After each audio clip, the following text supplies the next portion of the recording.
Hey guys, and welcome back to The Boundless Path. I'm Jasmine, and we're going to talk a little bit about the difference between paganism, Wicca, and witchcraft, because that's one of the fundamental questions that everybody asks when they're first starting out, is, you know, what exactly is Wicca and how is it different from witchcraft? How is witchcraft different from Wicca? And what is the term paganism? Are you pagan if you are not a Wiccan, or are you pagan if you are? And I know a lot of us are going to say, well, duh, but a lot of people don't know that, so I thought that would be one of the first videos that I want to cover. So the first term we're going to go over is the term pagan. Sorry if my voice cracks. I'm having a little bit of issues today. But the term pagan comes from the Latin word paganus, which comes from the 4th century and literally meant country dweller. It also refers to any type of indigenous beliefs, which would be the beliefs of a native peoples to a land before outside influences were able to change that. What happened was, basically, where this term came from is because Christianity was spreading super fast at this time, around the 4th century Europe, and when something like that spreads, typically it spreads to larger cities before it goes out into the more rural areas. So pagan literally became synonymous with someone who lives out in the country or in a rural area, because Christianity was most likely to reach the larger cities in early Christian Europe, rather than like way out in the boonies, because nobody could get to them as quickly, obviously. And those people are also tend to be, which it is still the same today, people that are in more rural communities tend to be more stuck in their ways, and a little bit more, today we would call it conservative, but back then they would have been more pagan. Scientists usually don't use the word pagan. They usually will go with a specific word for whatever that tribe believed. So it could be polytheism, shamanism, pantheism, or animism, which are all separate things in and of themselves, but you'll hardly ever hear a scientist say the word pagan, or at least in my experience. Now, historically, if a religion was considered pagan, then it would have the absence of something called proselytism, which literally just means trying to convert people. So in other words, Christianity would not be considered a pagan religion because they do proselytize people. In other words, their goal is to convert people to their religion in the nicest way possible. I'm not trying to diss anybody or anything, but paganism also typically has something called a living mythology, which basically informs the religious practitioners on the way things work in the world around us and why things are the way they are. For example, you have the story of Persephone going into the underworld and having to stay there half the year, come back with her mother half the year, and that's why we have the seasons. That would be considered a living mythology because it has to do with the earth and the way things work around us. Now, when you hear the term pagan, it's probably going to mean a non-Abrahamic religion. So that means a religion, which if you go look at the figure Abraham, he is present in the religions of Christianity, Catholicism, Judaism, and Muslim. So those are the Abrahamic religions. So a non-Abrahamic religion is anything besides those. So it's a huge umbrella term, basically. So if you are not of one of those 4 religions, you are considered pagan. I'm not sure if... I don't think atheism is technically considered pagan because I don't think they have a living mythology. I think that would be like the only one that wouldn't be, and probably Satanism as well. But some examples of pagan religions now would be Norse and Hellenic Reconstructionism, Celtic Reconstructionism, which I'll go into a little bit more of what that term means later, but Reconstructionism is basically trying your best to do exactly what those people would have done way back when. And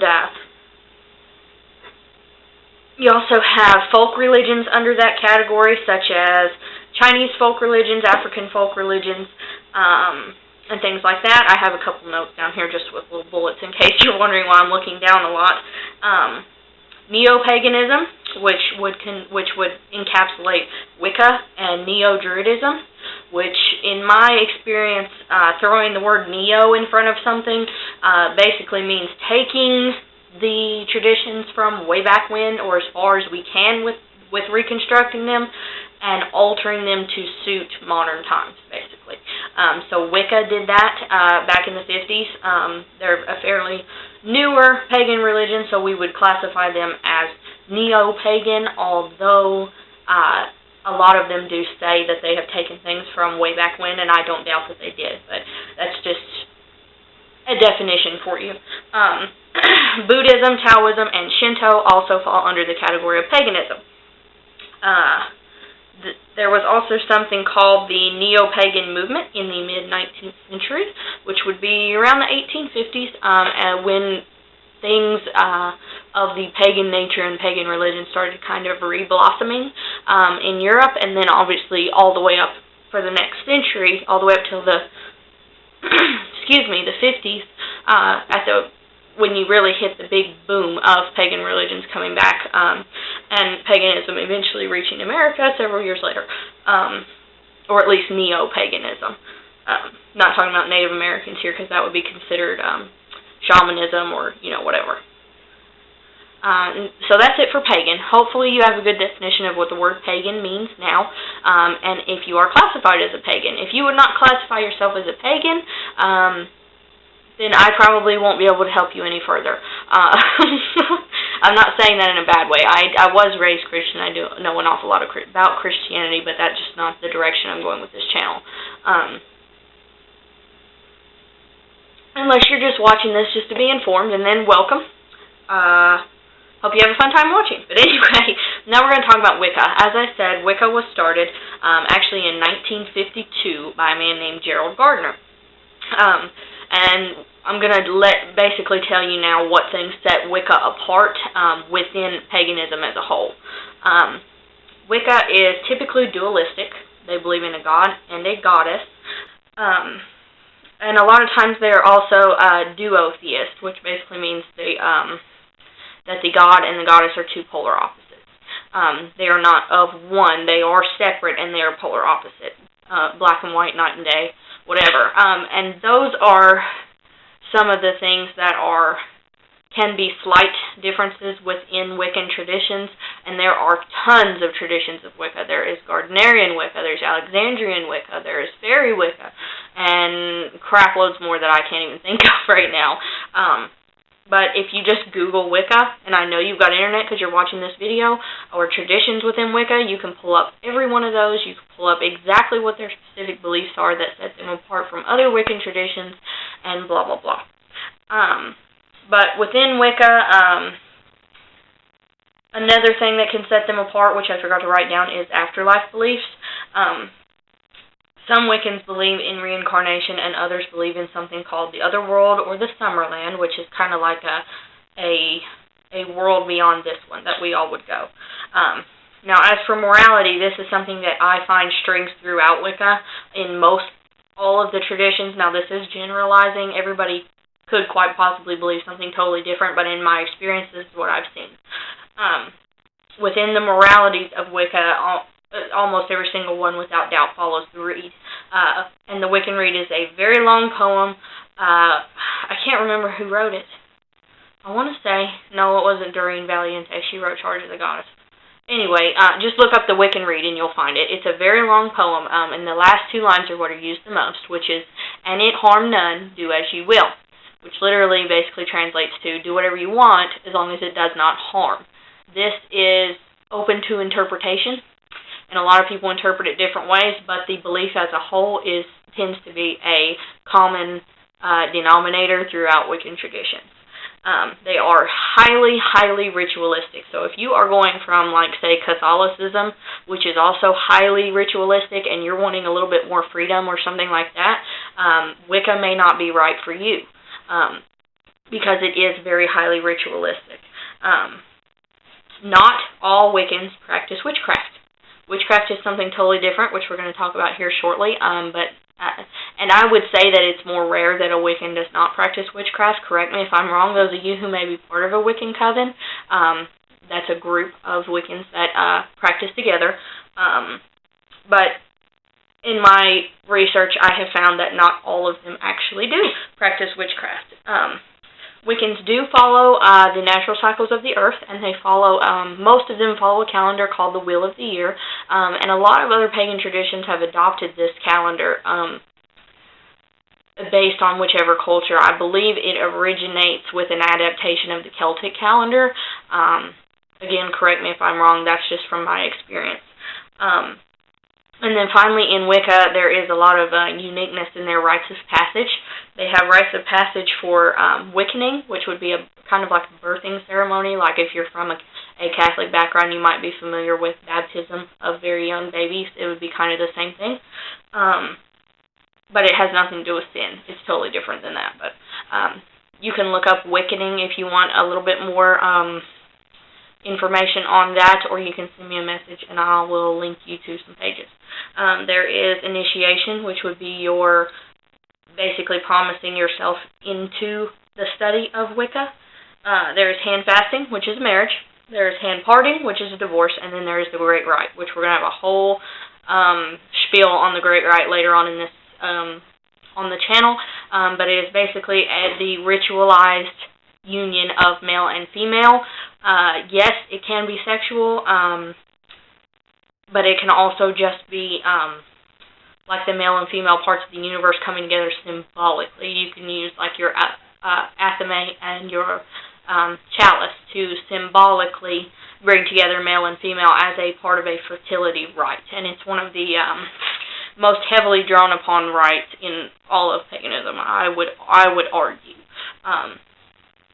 Traditions within Wicca include British traditional Wicca, Gardnerian, Alexandrian, eclectic Wicca, fairy Wicca, another fairy Wicca, which this one is F-E-R-I, Corellian, Celtic, Blue Star, Dianic, and the Order of the Golden Dawn is technical. I wouldn't argue that the Order of the Golden Dawn is necessarily Wiccan, but a lot of people do. I would personally just call it a hermetic tradition, but you can Google Order of the Golden Dawn and figure all that out yourself. But I will leave a few links down in the description where you can find some more information about Wicca if it sounds like that is something right for you. And now we're going to talk about witchcraft. As I said, not all pagans practice witchcraft, and not all Wiccans practice witchcraft. Not all people who practice witchcraft are technically pagan or Wiccan. I know several Christians that practice witchcraft. A lot of people argue that the practice does not go together because of the whole thou shalt suffer not a witch to suffer not a witch to live. I can't even remember how it goes now, but a lot of people argue that that was mistranslated and that witchcraft is perfectly okay within Christianity. I don't necessarily argue for either because neither applies to me. But it is possible to combine the two, because all witchcraft is the use of its supernatural magic faculties in order to do your own will, basically. So in other words, I would be employing, think of a good definition for this. I would be using metaphysical, magical, or even deities in order to carry out what I want to be done. So in other words, if I want money, then I could employ physical, supernatural, and godly forces in order to help me channel that will into a physical manifestation. That's what I was trying to say. In the early modern period, the word witch meant cunning folk, or wise folk. A lot of times you hear about the wise women or the healers or whatever that would heal with herbs. It can also be likened to shamans in several different countries, or medicine men you may hear of. It just varies across the cultures as to whether or not these are men or women. Sometimes they're both. Sometimes they're only allowed to be women or only allowed to be men, but that is typically where the word witch comes from, as far as I've seen in anthropological agreements. It is essentially the practice of magic. And magic is the art of causing change according to your own will. So, basically, a witch is someone who practices witchcraft, and witchcraft is the practice of magic. Magic is the practice of exerting your will to cause change in some way, shape, or form. It can literally be anything. It can involve the use of, as I said earlier, herbs, crystals, objects, pictures, words of power, meditation, talismans, gods and goddesses, personal effects, anything like that. So, like a lot of times, here's a very classic example of magic, would be sympathetic magic. You've all heard of a voodoo doll. I can guarantee, basically that's an example of sympathetic magic. You are using an object in order to channel your will to cause change, to affect that individual in some way. It can be good, it can be bad. And all magic can be good or bad, and good or bad have personal interpretations. It's all really up to your own moral code and your own moral standing, and that's what appeals to a lot of people about witchcraft, is that it's very, very personal. Now, as far as paganism goes, I think the appeal of paganism to a lot of people who may have come from a Abrahamic religion, such as me, it gives a lot of freedom. There is not as much oppression. There is, and honestly, in my mind, it just makes more sense. The duality of the god and the goddess, and the drawing things from nature, things that we can actually observe, things that we can experience and see actually come to fruition, especially within magic. Now, as far as ritualistic magic or rituals go, that's something you just have to experience for yourself. And we are going to go over what ritual is, how to conduct a ritual, so on and so forth later on. But for right now, I hope that this has helped you understand the difference between the terms paganism, Wicca, and witchcraft. And I'm going to try to go in and do a more in-depth video here in the next few days with just a little blippet of several different traditions within paganism. If anything that you heard in this video today pops out at you, please write it down in your book of shadows that I asked you to get in the first video, and do some research on it. Go to your local library. I know if my library's got books about paganism, yours does too. Write down anything that interests you, and write down anything that really sticks out as, no, maybe not. I don't like that.